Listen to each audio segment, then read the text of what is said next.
What's going on, everybody? This is George Khalife. It's episode 29 of Let's Grab Coffee. I'm here with a good friend, Case Kenny, who's the founder, editor-in-chief of Pursuit. It's the top daily email for millennials specifically, but it's all about personal development, self-development, and it's no bullshit. I love the content. You should check it out on Instagram. Case is also the host of a podcast that's on iTunes, Top 50. It's called You Mindset, Who Dis. So Case is all about entrepreneurship, but at the same time, self-development, balancing with life, fitness, career goals, and really planning to leave a legacy, living with purpose. Case, I appreciate you doing this, buddy. Yeah, man. Appreciate you having me on. I'm excited to chat, grab a little virtual coffee. Let's do it. I do not have a coffee, man. I'm done with a coffee by 4 p.m., you know? True. Yeah. So tell us a bit about yourself, man. What's been popping? Who's Case Kenny? Yeah. I'm 30. I live in Chicago. I do a lot of different things. Like, I'd consider myself an entrepreneur. I'd consider myself a content creator. I think most of all, I consider myself a writer. That's kind of led to all the application of those skills to businesses, to revenue generating things. But it's taught me a lot about myself along the way. Like, I create these businesses and then realize a lot about my audience, a lot about myself. So like, I'm really fulfilled with what I do, to be honest, to be able to be an entrepreneur that makes money, but to also be able to, create something that not only connects with an intended audience, but yourself, aka me, Case Kenny, in this instance. So yes, I mean, entrepreneur, writer, influencer, I hate that word, but like, they're all kind of crammed into the same thing. I think that's like ideal for me. I think a lot of people are, entrepreneurs or they own companies, but it doesn't really offer that fulfillment and that self-discovery. So I'm pretty happy with what I've got going on now, to be honest. Love it, man. And you talk a bit about self-awareness, right? That journey to kind of finding yourself. Yeah. What was it like for you, and how did you actually get to that endpoint? Yeah. I mean, I think entrepreneurship or just anything in general, I think self-awareness is one of the most important characteristics that you can have, that you can develop. I think for me, to your question, how does it come about? I mean, honestly, like, I've always just been a writer. And that's what led me to create Pursuit, which we can talk about. But at the same time, like, being able to, write, forcing yourself to write. I write probably, I don't know, 20,000 words a week at this point. Like, just the pure frequency of that practice. And it's awesome because that is my business too. I make money from that in the form of Pursuit and the podcast. Like, it all goes hand in hand. So I can write and write and write. That's my business. And at the same time, the more I write, the more I force myself to think, ask questions, conjure up perspectives. Like, that's what forces me to be more self-aware. And then, just meeting people. I think meeting people is like the biggest thing. Like, I used to host another podcast. We've done 200 episodes. That was guest driven. I've interviewed probably thousands of people for Pursuit at this point. Like, my networking and Rolodex is huge, and like, that's played a part in it as well. So it's all full circle. Interesting. So let's talk a little bit about Pursuit. Let's talk a bit about, I think a lot of people want to get into the content creation game. I think there's a lot of voices right now speaking about motivation, inspiration. Yeah. What was that value prop for you, and how did you make Pursuit different? When a lot of content is saturated right now on social media. Yeah. So a bit of a lengthy story. I mean, I started Pursuit like 4 years ago. I started as a blog, as did everyone else. Nothing wrong with that. Pursuit.com. I had an open contribution system. I had at some point like over 600 contributors. We had Gary Vaynerchuk, Mark Manson, James Altucher, big name bloggers contributing. It was great. We had original content, curated content, and everything in between. And I think, what I realized, that was great and fulfilling from that perspective. But what I realized after doing that for a while is the fact that blogging is like building your house on rented land. You never know when someone's going to take it away.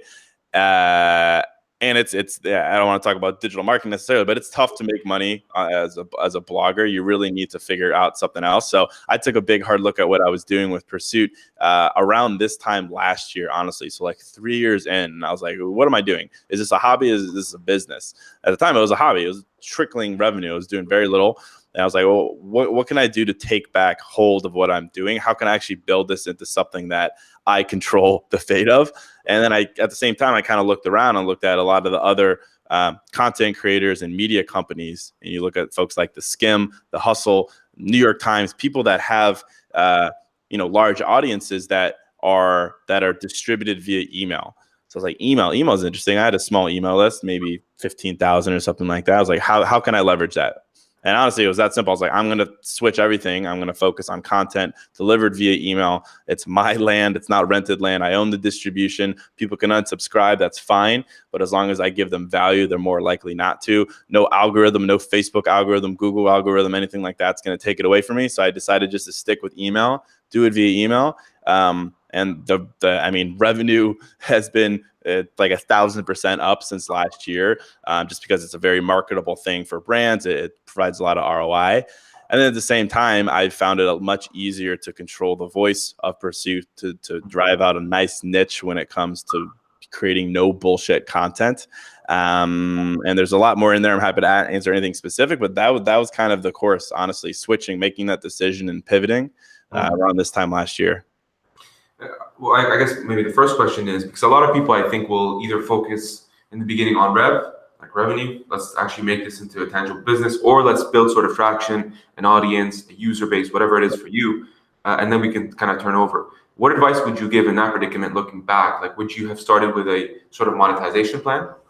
No, honestly, I think I did it the right way. I don't think you should focus on monetization right off the bat, unless you're a seasoned entrepreneur who, you want to put together something scalable that you can either turn over for profit or whatever. I think if you're looking to be a content creator that's looking to make money eventually, you have to build a core audience first. You have to figure out how to do that. And then you think about a monetization strategy, which I did. I just think I probably spent a little bit too long on the blog aspect. I probably should have been a little bit more real with myself sooner instead of 3 years, maybe 2 years. But it was easy. Once I made that decision and I pivoted, I had an audience built up. I had 100,000 followers on Instagram, whatever. That pivot to email was easy. It was like, hey, everyone, we're doing this via email now. End of story. And it was much easier to scale that. Because you already had the user base, getting them on a different platform, but also providing that value was a little easier. Yeah, exactly. For some people, I think the question is and I don't want to contextualize this on only followership, but I think it is important, especially if you're trying to, start a blog, a podcast, etc. What kind of advice, like if you were to break it down into 3 or 5, bullet points, what would be the biggest pieces of advice for people looking to grow that followership on social? On social? Oh man, it's tough. Let's take Instagram, just for this example. Instagram? Yeah, it's tough. I mean, like Pursuit, for example, it's an Instagram account. I have 144,000 followers, I think. I'll be real with you. I don't think there's a ton of value there. I do quotes. That is commoditized. It is diluted. There's no personality to it. I started it 3 years ago when not too many people were doing it, and now everyone has a quote account. So there's nothing special there. So I'm not going to stop doing it just because I have the audience, but I wouldn't start with that now. So my advice, but then I have my own personal Instagram account at case.kenny. I have 16,000 followers, and there's not a quote in sight. So I think, not to be cliche, but it has to be driven by a personality. You cannot do a quote account. You can't do pictures of cars. It has to be driven by yourself, something that you bring to the table.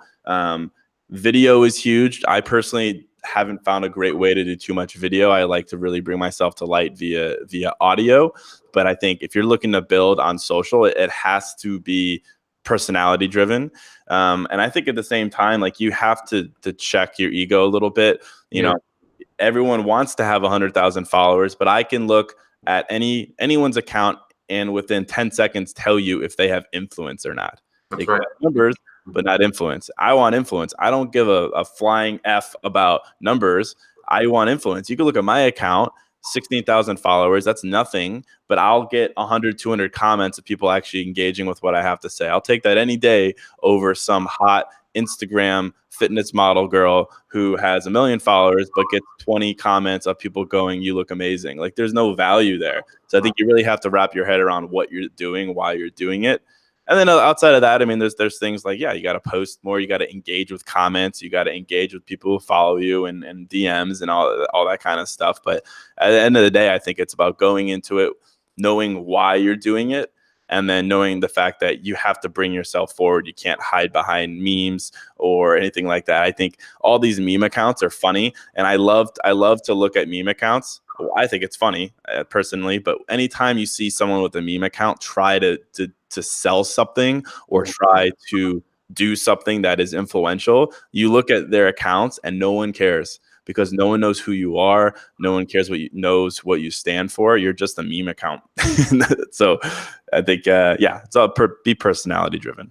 Yeah, I definitely agree. Like, I think personal is important, and also being genuine. I think you'd agree with this. Like, Yep, of course. why you call it no bullshit content, but like, Yeah. you really have to be yourself and not try to emulate someone else who you think is cool in that area. Yeah. It's being genuine and being vulnerable. Like, I think that plays. Like, my podcast, for example, New Mindset Who Dis, like, technically, like, people look to me as like someone who has their life figured out, who has answered, who's like a younger Tony Robbins. Like, honestly, my DM is just full of people asking me for advice on things, which is great. It's humbling. It's awesome.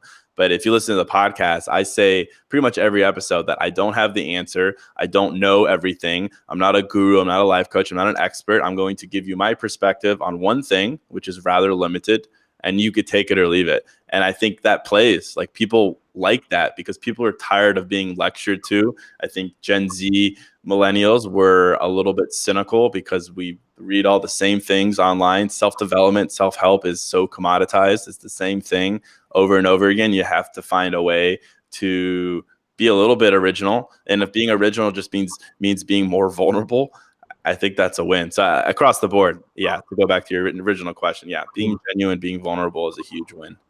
And for you, like, when you're sort of talking about those vulnerabilities, what would you say has been sort of a challenge coming up to now? To be vulnerable. Okay. I mean, I think it's tough because it's a tough balance. Like, social proof, and you have to give people a reason to listen to you, right? Or to buy from you, right? Like, people buy from an expert because they're an expert.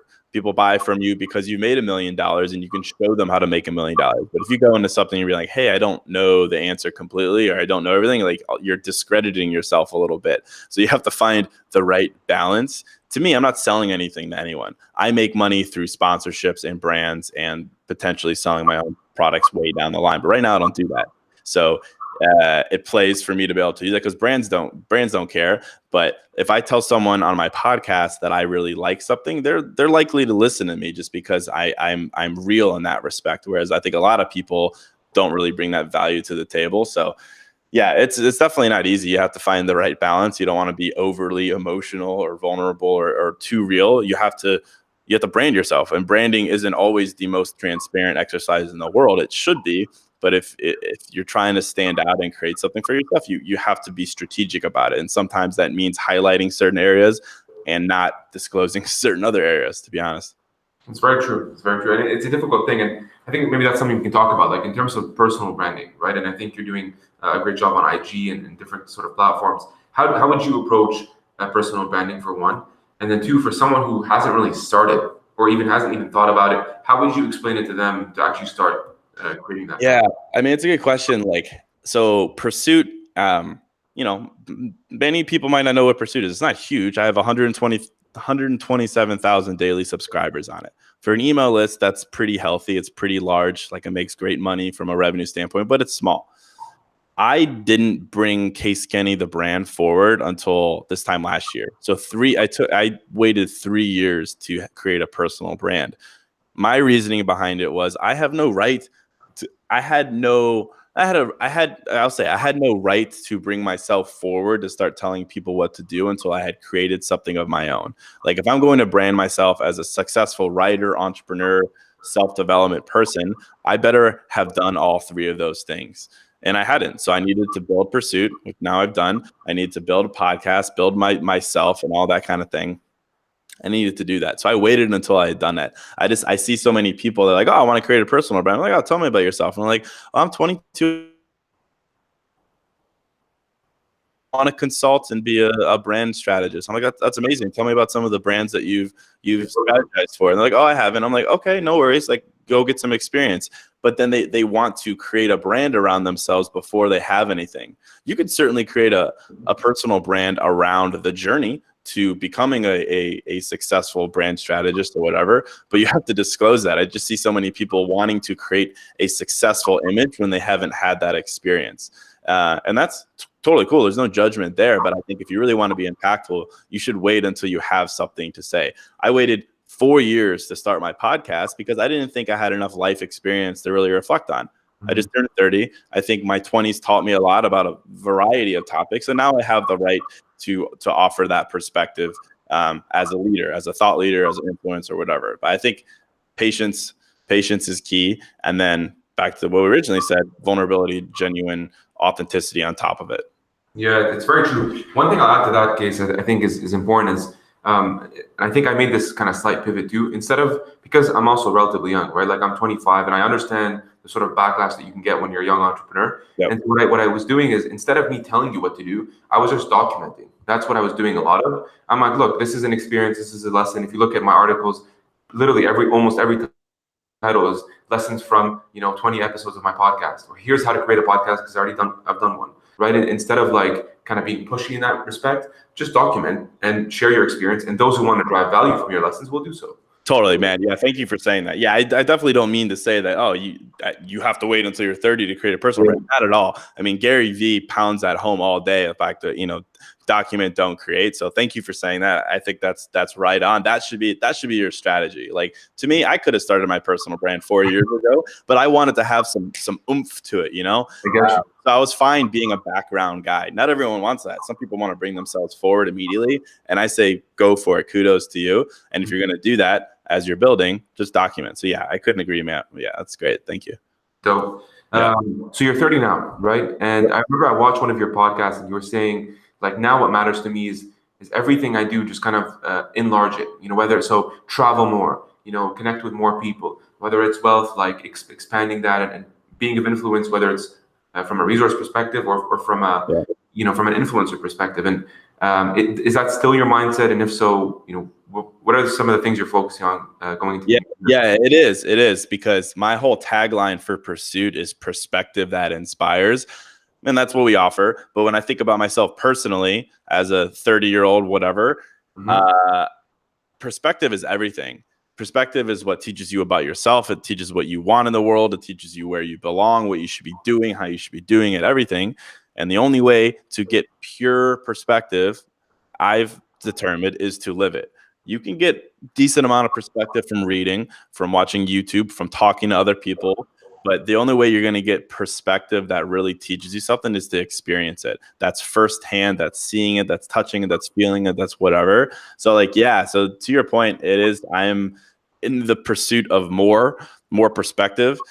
Just because I think my podcast was designed to help people minimize regret so that you don't turn 60 or 70, look back and be like, I could have done more. And you would have done more if you had more perspective. So everything that I do, whether it's my business or just my personal life, I want to challenge myself. I want to push myself. I want to be uncomfortable. And because all those things offer more perspective. So I'm really adamant about it. But it is quite the contrast. I look at myself how I was in my early 20s, and I wasn't like that at all. I was very content. I was very fine just living and fitting a mold and seeing what came next. And now I'm very aggressive in regards to getting what I want, because I don't think there's anything wrong with wanting more. I really don't. I think a lot of people hear that and are like, oh, that sounds selfish. That sounds greedy. That sounds over the top. And sure, maybe if we're talking about material things, but even there, I think I love watches. I collect them, and I don't think there's anything wrong with that. So it's the same concept. I think there's just something to this mentality of being lean forward and not lean back. Yeah, well, I think, and someone, if you guys want to check this out, Grant Cardone really kind of speaks about this, because I think you're right. Most of the mentality is, no, that's not right. And I understand the holistic approach, but Grant's like, dude, whatever your number is, take a number that you think that you want to sort of achieve before retirement, and then just multiply it by 10. And that's the number you should be gunning for. Yep. So anyways, it's an interesting perspective. Yeah. Yep. And so what things do you do on the side? Yes, you obviously have a lot to run during the day. How do you keep yourself composed and balanced? What are some things you do? Yeah. So there's more to my story. So I still work a full 9 to 5 in Chicago. It's not really a 9 to 5 in that I've been with this company for a long, long time. I'm one of the senior sales leaders at this company. It's an advertising technology company. I've been there for a long time. I have a very specific reason why I'm there and what we're doing. So technically my business, everything I do on the with Pursuit and the podcast and my consulting. It's technically on the side. So I That's awesome. live an interesting balance between work, and not work, and being an entrepreneur and being an employee. So it is an interesting balance for sure. But like I talk about it all the time. Like I can go to work and work from 9 until 6 and then come home and do all my Pursuit stuff, still work out, still watch some Netflix, still eat right, still call my mom, still do everything that a normal person does and still get a great, sleep. I think I've just found a way to do it. I don't have a great answer. It's just like my passion for writing is so intrinsically tied to my business that it's not really a job. Like I'm going to write regardless. And the fact that I have figured out a way how to make money from it and have an audience and have distribution, kudos to me, but like it's worked. I found a way to do it. So I never really need to like take a rest. Like on Saturdays, I'll take Saturdays pretty much completely off. I don't write. I don't do anything business related. But other than that, like it just makes sense. Like I'll write for 2 hours every day, hit the gym and everything in between. Like I just find that balance. It's just there for me because it's my natural tendency to write. I'm going to do that anyway. It's not work. Yeah, I mean, it's more like it really is. I mean, this is the definition of a passion, by the way. This is kind of why I do my podcast because I really love it. Like, and if you make revenue on the side, amazing. Right. If you can monetize, great. But I don't think that's what gets you up at night what gets you up in the morning, keeps you up at night because of this. Yep. You can agree to that. Yeah. If you're looking for the next, to the next 5 years, where do you sort of see yourself, dude? Like, what do you envision that you're going to be doing? Yeah, good question. I mean, so I 5 years I won't be at this company anymore. I have a specific timeline in mind and why I'm there. But I mean, like I said, I'm a writer. Like I'm going to be coming out with a book. That's fine. That's great. But really, it's going to be focused on just more creating, more honing that craft. Pursuit will be big. I'm in the middle of a raise for capital. And I've been pretty strategic about why I focus my energy on email. I think there's just so much there. I think it's a great space to be in as a media company. So in 5 years, I don't think I'll be doing Pursuit anymore necessarily. Definitely an entrepreneur. I definitely, would look to sell it at some point, but writing and the podcast, I love the podcast, man. Podcast is so fun. It's so easy to do. And I think like people are gravitating towards podcasts. More and more people. And it's weird. Like I don't listen to that many podcasts and I really should do it more often. But like everyone listens to the podcast nowadays, which is really exciting. And for myself and for you to be in that field, like it's great. So I'll still be podcasting in 5 years for sure. But whatever I'll be doing in 5 years, I mean, it'll be around content creation of some kind. But like I've done a lot of different things. I was very fortunate to like do really well in crypto in the past 2 years, for example. So like I have the ability to do different things, which is great. So I'm spontaneous. I like to be uncomfortable, but it's all going to center around this idea of I'm always going to be a content creator. I like that, man. Always a content creator. Maybe a final question for you, dude, and this is for the audience, but one sort of home run advice for the aspiring entrepreneur, someone or who wants to be a future leader. Like, what's that one piece of advice that you want to give? Ooh, that's good. I mean, I'll do two, because the first one would be to push yourself for more experiences, because we just mentioned that. I think that's my biggest advice for anyone and anything.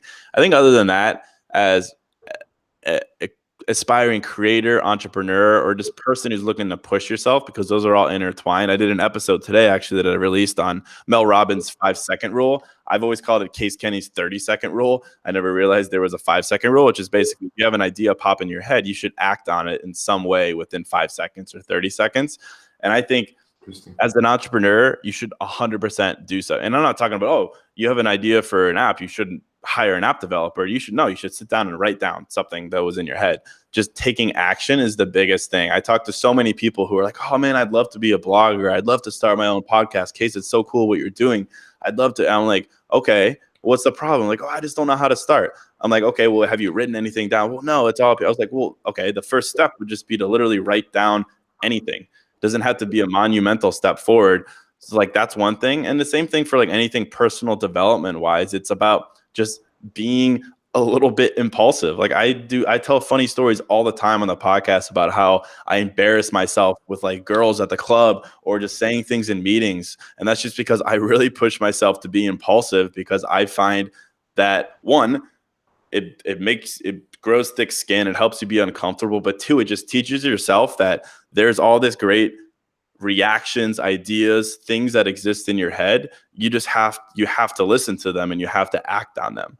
And that's what makes the most successful entrepreneurs I know, 9 figure entrepreneurs, are people that when they get an idea, they'll act on it. They might seem like a crazy person. They'll like ignore me and all of a sudden walk away from me because they have an idea, but like that's what you should be doing. And I think the same thing applies to just developing yourself personally, developing your self-esteem, your confidence, your interpersonal skills, whatever it is. It's just about taking what's in your head and spitting it out of your mouth or making it drive you forward physically. Love it. Case Kenny. This is episode 28 of Let's Grab Coffee. I'm going to link all the stuff below, links to Pursuit, links to your podcast. Hopefully when the book comes out, we'll share it out, maybe have you on the podcast again to talk about it. Appreciate your time, dude. Appreciate it, man. Thank you.